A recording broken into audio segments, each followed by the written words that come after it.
Hello everyone, Dr. Brian Scott with you. We're getting ready to close out this week. This is the second week in January 2024. It's hard to imagine that we're moving along so quickly. Sure glad to have you with us today. This is Insight to the End Times. We are looking at where we might be on God's end time calendar. And we know from what Jesus spoke in Matthew 24, he made it very clear. He also did the same thing in Acts chapter 1. He said, it's not for you to know the exact time or the exact season when this will come to pass. But he also said in Matthew 24, when he was asked a question by his disciples, what are the signs of your return and what are the signs of the end of the age? He gave answers. And we've been examining those answers in the early part of Matthew chapter 24, verses 6 and 7. He talks about wars and rumors of wars, which we've already studied earlier this week. And he talked about nation coming against nation, kingdom against kingdom. And he also talked about some physical things like famines, pestilence, and earthquakes. We've examined most of these items. Today we're looking at kingdom versus kingdom. And it's very interesting that not only is this going to be military issues, but it's going to be issues that rise up in the field of politics, the economies, finances, etc. And I want to bring some thoughts to you today that you may or may not be aware of, because some of this gets reported and some of it doesn't. And this is the thing that has changed drastically in our society today, is we don't just get news presented to us, we get news that they want us to get, but it's not necessarily all the news that's there. So there are some economic and financial pressures coming of a significant nature in 2024.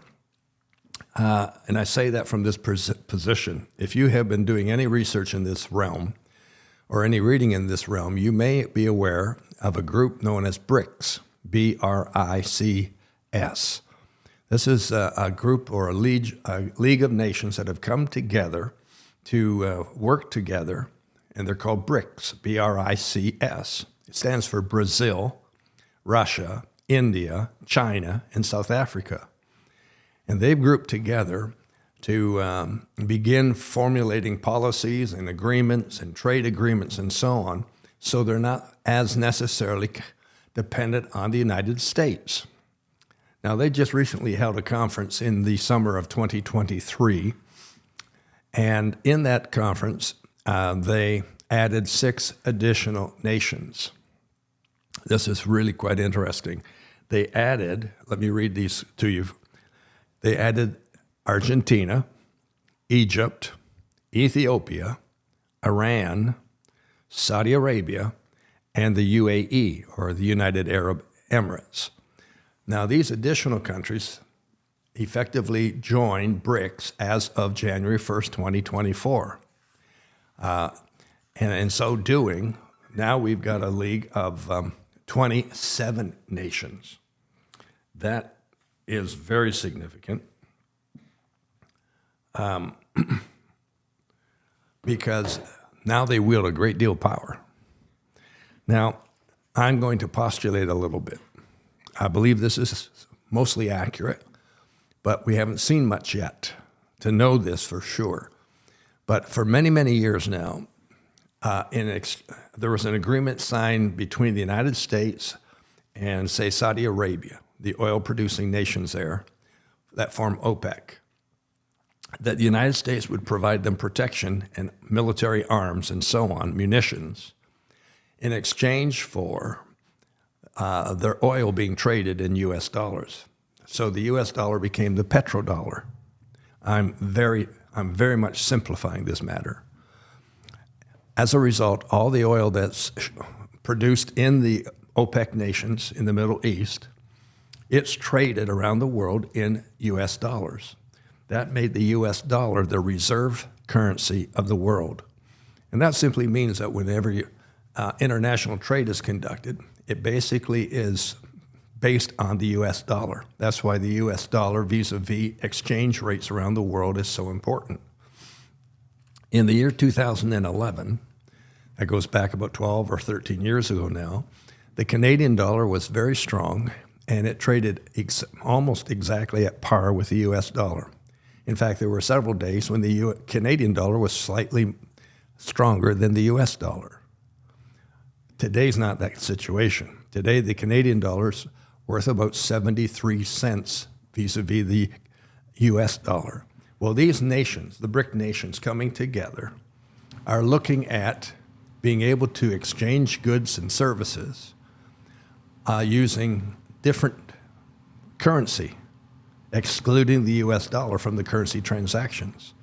This may or may not have significance in your thinking or in your understanding, but suffice it to say, the U.S. dollar represents trillions and trillions of dollars of trade in the U.S. dollar, which gives the U.S. dollar tremendous strength around the world. If they start working in a separate currency, whether it be a Russian ruble or a Chinese yuan, Y-U-A-N, or an Indian rupee, we're looking at a massive change in the economic fortunes and financial conditions of the world. We don't know where this is going to go yet. We'll have to watch it.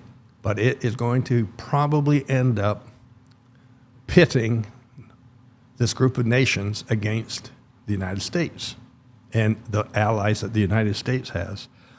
In addition to all of that, we have tremendous protests occurring in our continent, in our nation of Canada, for instance, against fossil fuels.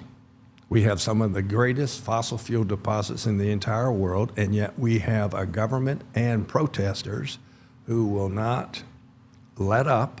And so we have a green movement that is so strong in Canada, it's shutting everything down. Climate change has become the order of the day for our government. And as a result, pipelines are being shut down. The oil industry is being shut off, it's being strangled. It's one of our greatest natural resources here in Canada.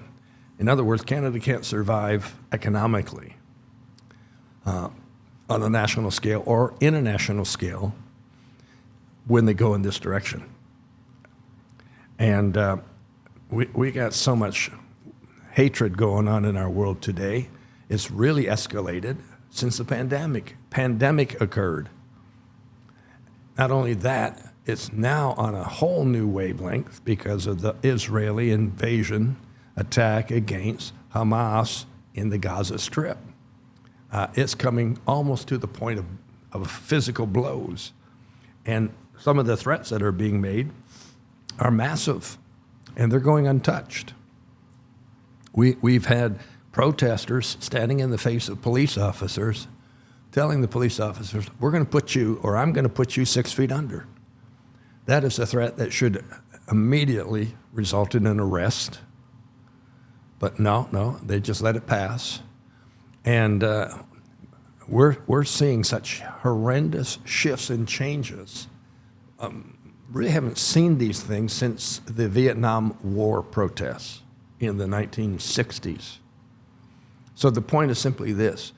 When Jesus prophesied nation coming against nation and kingdom against kingdom, I don't want you just to think in terms of a nation like Canada coming against the United States or against Peru or against Mexico or Iceland or some other nation. I want you to see that it pertains to groups, people, ways of thinking coming against other ways of thinking, oppression, putting people down, demanding change occur against everyone's thinking. We're going to deal with this a little bit more next week, but this is becoming an all-out war, yet it's not called that. And people are just saying, what can we do about it? We can't do anything about it. Jesus said these are signs of the end. These are signs of the end. And we have to be aware, this is part of the Antichrist spirit that is arising up in the land. Folks, we're close, and we're getting closer. We've got one more session this week. I'll see you tomorrow. Amen.